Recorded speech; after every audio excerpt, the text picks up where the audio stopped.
Okay, so welcome back to part 2, the Tamiya Grasshopper. So one thing I have done is I've now added the stickers onto the body, and I've put a clear coat of lacquer on top just to protect it. Giving it a quick test, it still glows in the dark, so I'm happy with that. I wasn't initially going to put all the stickers on. I wasn't sure if the colours would match, but it's not actually come out too bad at all. Okay, so the stage that we've got up to. So originally I didn't have my steering servo, whereas I've now been to the post office and collected it. So we've got a steering servo. I think I'm going to go ahead now, probably going to assemble the wheels quickly. I'll just do a little short thing of that and then speed it up, get them on, and then we'll go ahead and install the steering servo, and we should be getting towards a sort of rolling chassis stage. Alright guys, so the tyres out. We'll probably start with the fronts. Okay. So like I said previously in the unboxing, these Tamiya tyres are normally very good for a basic kit. The quality of the tyres is normally pretty high. Okay, so we're looking for F, and we need F1, 2 and 3. So across the top here we've got F1, 2 and 3. Side cutters. That's 3, 2. Again, if you wanted to go ahead and paint these wheels, you can do. There's nothing stopping you. Just bear in mind that obviously when you are using the vehicle, if you scrape, it's going to scrape your tyres. So we'll just quickly cut excess off there. So these are a 3-piece wheel, which is quite cool really for the kind of kit that it is at the end of the day. It's, so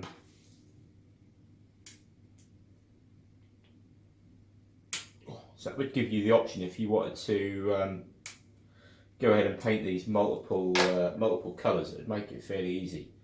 Okay, so Sand Tyres Unlimited. So we're going to go ahead, push F3, which is the middle middle section there, into the middle. Okay, so that is that now inside the tyre like so. Okay, so we've got two sides to this. We've got F1 and F2. So F1 appears to be the outer side.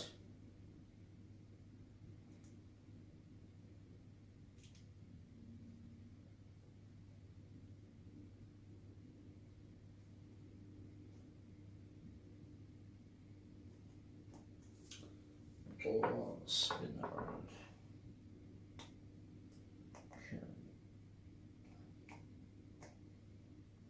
So like so.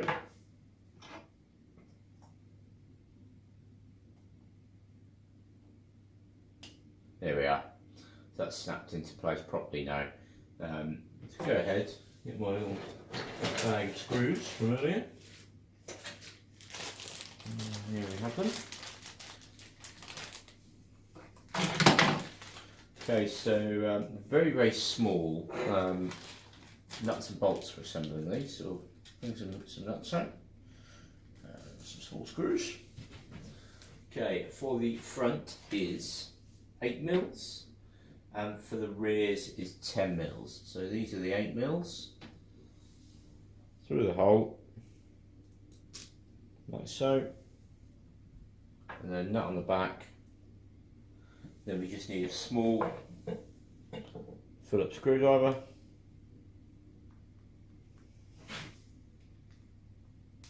And then you can see that just clamps it together. Now we've got 4 more to these, 5 on each wheel. So I'll go ahead now and quickly get that done. Okay, so I've got the four wheels put together. Not going to lie, that's quite a fiddly, frustrating job. Perhaps if this is something that you're doing with your children, or that you're allowing a sort of teenager or something like that to do on their own, they might need possibly just a little bit of assistance getting the actual inside of the wheel in the tyre. So front and rears, my fronts I've actually pushed the bearings into the rims ready. So I'm going to go ahead at this stage now and put the wheels on. Normally you put a bit of grease on the axles. I'm currently unfortunately out of the grease, so that's going to have to be done at a later date. So like that, and then the nut on using the supplied wheel spanner. Just nip that up. There you go. Nice free wheel on the wheel.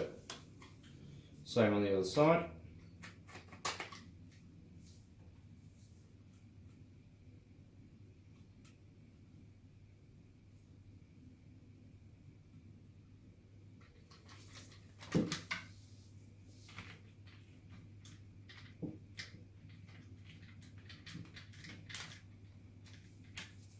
Okay, that's the front two done. Now, slight difference on the rear. Because the rear are driving wheels, they require some pins. So the pin goes into the axle and that transfers the axle rotation into the wheel. So slide that pin in there. Then we get these parts here, B8, which got a little cross hex on them. Might possibly be hard to see because of the light. Okay, so once that's on, then go ahead and slide the wheel on. It should sit nicely on there. Yep. And again, we take a wheel nut and get that screwed into place.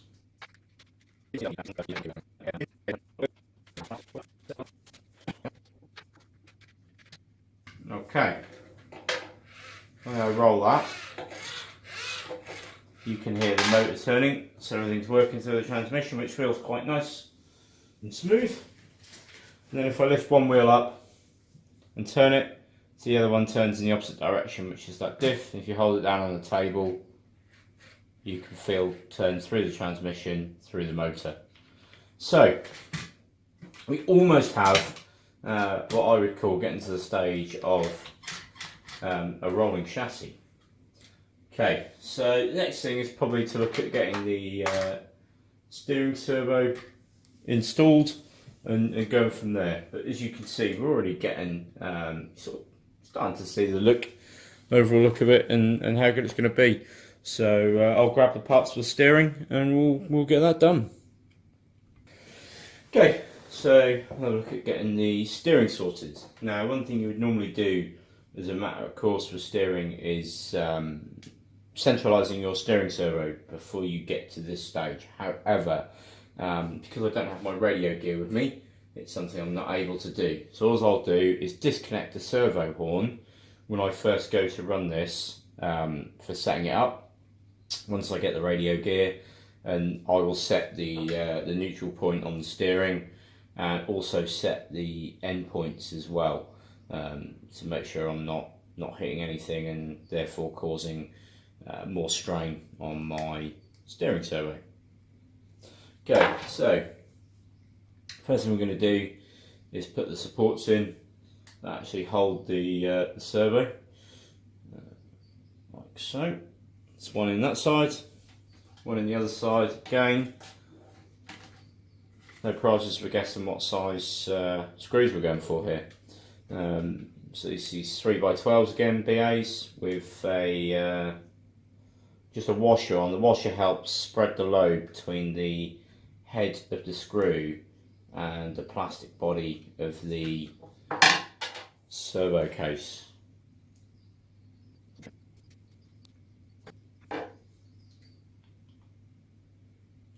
Okay, just make sure that's nipped up.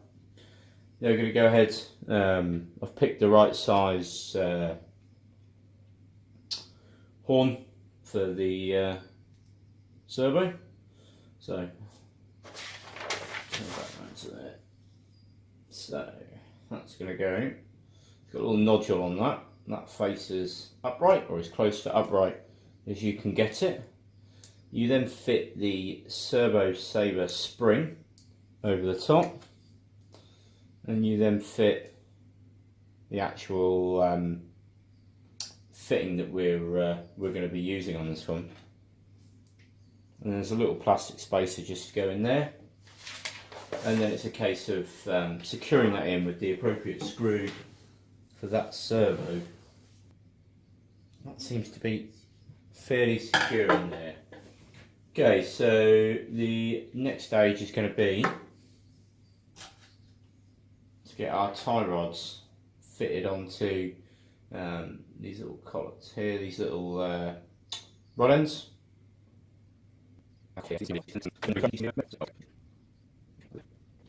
That's about there. And we get our servo, and these are going to go up from underneath and then in like so.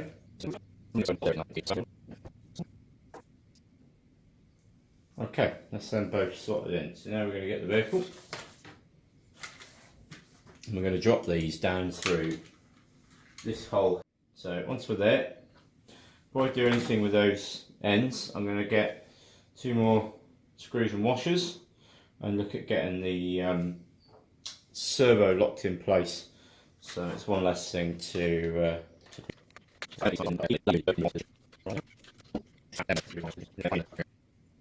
okay, so that's that nipped up fairly tight. Okay, so the next thing now is to look at getting the driver installed in the body. Now this does need painting. Unfortunately, I just don't have the things that I need, the facility to paint it where I am. So it's going to be going in as it is. I might give it a coat of primer later on, just white primer, but essentially it will be getting painted when I'm back home again.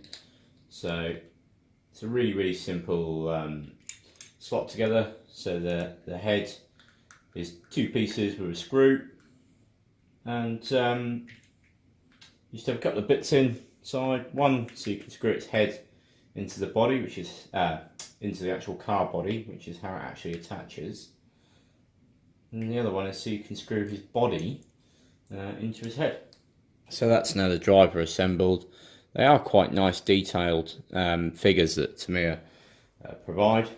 So I'll just drop that screw through the roof into his head, and like I say, the finishing touch will be to get him all painted up.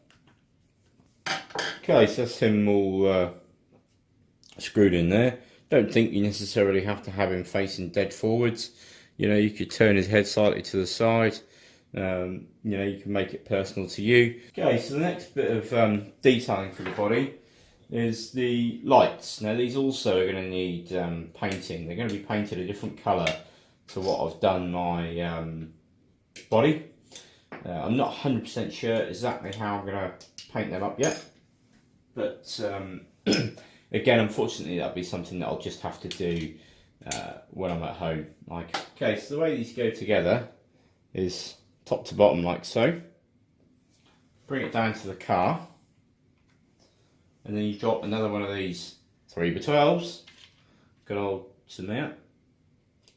There we are, that's one. Shall do the last one. Okay, that's those 2 screwed on there, like so. They look a bit quirky at the minute, but I think that's because they're white.